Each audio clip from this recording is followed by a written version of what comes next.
A split second that would change a country singer's world forever, and an open window that would cost a rock icon his son. For some of these musicians, the lyrics hit close to home. You might know Master P as the leader of No Limit Records, but he is also a self-made man from New Orleans' Calliope Projects, who went from opening a record store to dominating his corner of the rap industry, according to Encyclopedia. You might know his daughter Tatiana Miller from her appearances on Growing Up Hip Hop, where her struggles with drug addiction became public. One clip from the reality TV show reveals her trying to hide her problems with substance abuse from her brother and father, and another clip shows her reluctance to find professional help. Her battle with substance abuse tragically came to an end when she died on May 27, 2022, according to E! According to the Los Angeles County Medical Examiner, she died from accidental intoxication of fentanyl. Master P mourned her death on Instagram and urged people to destigmatize conversations about mental health and substance abuse. He expanded on that message in an interview with CBS Mornings, where he disclosed his new partnership with the National Alliance on Mental Illness. And I feel like going to my daughter's funeral, I feel like I went to my own funeral. And I don't even want to go to no more funeral. The tragedy was doubly shocking, since Tatiana had just gotten out of rehab and expressed ambitions for her future, including being president of the United States. She was also in the middle of authoring a book. Although Bobby Brown's relationship with Whitney Houston ultimately came to an end due to substance abuse, Brown believed he still had his daughter Bobby Christina Brown as his guiding light. Unfortunately, Bobby Christina Brown had her own struggles and died from drug intoxication and water immersion in July 2016, according to BBC News. Reportedly, she had been using sedatives and alcohol and was later found dead in a bath at just 22 years old. During a Red Table Talk appearance, Bobby Brown cited the abusive behavior of his daughter's fiancé, Nick Gordon, as the reason for her passing. Indeed, CNN later reported that Gordon was found liable for Bobby Christina Brown's death during a civil case. In 2021, Brown's son Bobby Brown Jr. also died at 28 years old from drug and alcohol use, halting his own career in music, according to USA Today. He was the son of Kim Ward, who Bobby Brown dated prior to Houston. Bobby Brown revealed on Red Table Talk that he was in a music studio with his son just 2 days before his death, and that, to his knowledge, his son had no substance abuse problems. Bobby Brown Jr.'s autopsy report found that he had used fentanyl, but his father believed it was consumed unknowingly, since many street drugs today are laced with the highly addictive opioid. It's clear from country music star Granger Smith's music videos that his family means a lot to him. While many of his family members make cameos in his music videos, People notes that his son River Kelly was clearly the star of the 2017 video for his song Happens Like That. River, who was a toddler at the time, plays the role of a happy byproduct of his parents' on-screen romance. Unfortunately, Granger and his wife Amber would only have a few years left with River Kelly after the video's release, as he tragically drowned in 2019. Without anyone knowing, he managed to get through the family's pool gate and wade into the water. While he wasn't unsupervised for long, the time he was alone was enough to take his life, according to Good Morning America. Amber shared the sad news on Instagram and inferred that doctors tried to save River Kelly's life. Despite the evident trauma, the family remained charitable and asked followers to donate to the Dell Children's Medical Center in his memory. The first thing we wanted to do was start giving back to Dell Children's. Amber also announced they would donate River's organs to children in need. Years later, Amber took the harsh lessons she learned about drowning prevention and shared them on Instagram. She also informed the Meaningful Living podcast that they made sure their youngest son Maverick received swimming lessons. Family has always been a huge factor in Marie Osmond's life. According to biography, she was one of 9 children and began singing at a young age. However, her entertainment career really took off when she and her brother began hosting the Donnie and Marie variety show. By the time she was 18, she was determined to get married and establish a family of her own. Over the course of 2 marriages, Osmond had 3 biological children and adopted 5 more. Tragically, she lost her son Michael in 2010 when he was just 18 years old. The night Michael died was remarkably heart-wrenching. He had been trying to reach his mother by phone, but she was performing a Las Vegas concert, according to Oprah. Osmond even saw her phone ringing but needed to get back on stage. After the show, no one needed to tell her something was wrong. She could feel it. She had already gone to sleep when she received the phone call that would alert her to her son's suicide. Michael had been struggling with drug abuse and depression throughout his life. He began using drugs when he was only 12 years old. He sought professional help and attended rehab centers and had even attempted suicide once before. Things seemed to turn a month before he died, with Osmond thinking it was the happiest she'd ever seen him. However, a day before his death, Michael informed Osmond of his battle with depression and that he desperately needed her by his side. According to biography, legendary recording artist Prince had a child with his first wife and backup singer, Mayte Garcia. Mayte gave birth to their son, Amir, on October 16, 1996.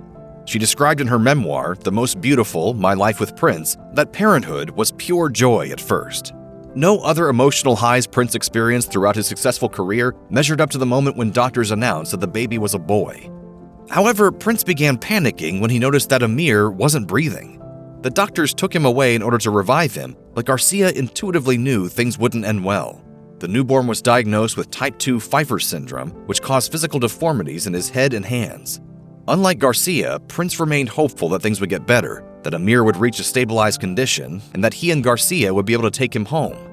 The baby needed multiple surgeries, but his condition deteriorated, and he died 6 days after birth when they took him off life support. Garcia, whose memoir was released a year after Prince's death in 2016, told people she believes her ex-husband never recovered from Amir's passing. Initially, the singer held the news from the public, according to ABC News. Garcia believed it was his way of coping. Is the status of your baby, your pregnancy, Well, our family exists. We're just beginning it. Benjamin Keough was a spitting image of his grandfather, Elvis Presley. He was also the son of musicians Lisa Marie Presley and Danny Keough, according to The Hollywood Reporter. The Huffington Post reports that Lisa Marie lovingly wrote about Benjamin in her 2012 song Storm and Grace and encouraged him to forge his own path in life despite their family name. Unfortunately, his mother's encouragement wasn't enough to keep the pressure of the Presley family name from getting the best of him.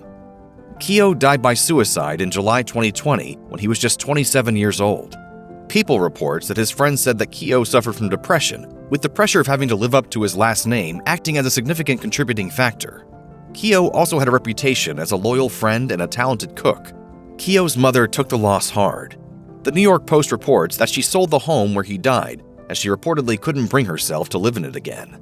She could only bring herself to address the tragedy 3 months after the fact on Instagram, where she honored her son and expressed her devastation. Presley found some comfort with the release of Baz Luhrmann's Elvis, which she saw twice. She took to Instagram in May 2022 to sing its praises, and although she was heartbroken that Benjamin could not see it, she believed her son would have enjoyed it as well. It was after Vince Neil left Motley Crue and went solo that he and his wife Charisse had a child, People reports. Their daughter Skylar was born in 1991, but died only a few years later when doctors found a tumor in her liver. She was only 4 years old. According to the Los Angeles Times, Vince Neil believed that her death was caused by radioactive material that was dumped near their home by Boeing, the aerospace manufacturer. The company operated a field lab a few miles from Neil's home and regularly discarded plutonium and uranium in the area. Neil sued Boeing and its subsidiary company, Rockwell International, alleging that it had knowingly contaminated the area's soil and groundwater, directly leading to Skylar's death. Neil wasn't the only one who had sued the company, since the site had a long history with nuclear research. However, the lawsuit didn't go anywhere and was ultimately dismissed after Neil's team failed to produce the required documents. Neil told People it was at that time he was struggling with alcohol and drug use in an attempt to incur his own death with unhealthy habits. He believes he never completely recovered from Skylar's death. It didn't help that he felt no one came forward to support him, not even his former Motley Crue bandmates. Eric Clapton's 1991 hit Tears in Heaven, which won him multiple Grammys, has a tragic origin story. The iconic ballad was written after the death of his 4-year-old son Connor, according to biography. Clapton was about to pick up his son from his ex-girlfriend's apartment when he received a phone call that would change his life. His former girlfriend, Lori Del Santo, informed him that Connor had been playing near an open window in her 53rd floor apartment and fell to his death. In a 1992 interview with Sue Lawley, Clapton said he didn't want to believe the news. Once he saw the paramedics and policeman, he never felt like himself again. The thing is that you shut down right away, instantly, and withdraw. Emotionally withdraw. Clapton said he was as close to Connor as he was to anyone. Although Connor was a wild toddler, as many toddlers are, Clapton felt in hindsight that he should have had a larger presence in his life. Clapton struggled with reserved anger at the nature of Connor's preventable death and found himself exploding in anger at random times, such as in traffic. Despite his anger, Clapton acknowledges that his time with Connor changed him for the better.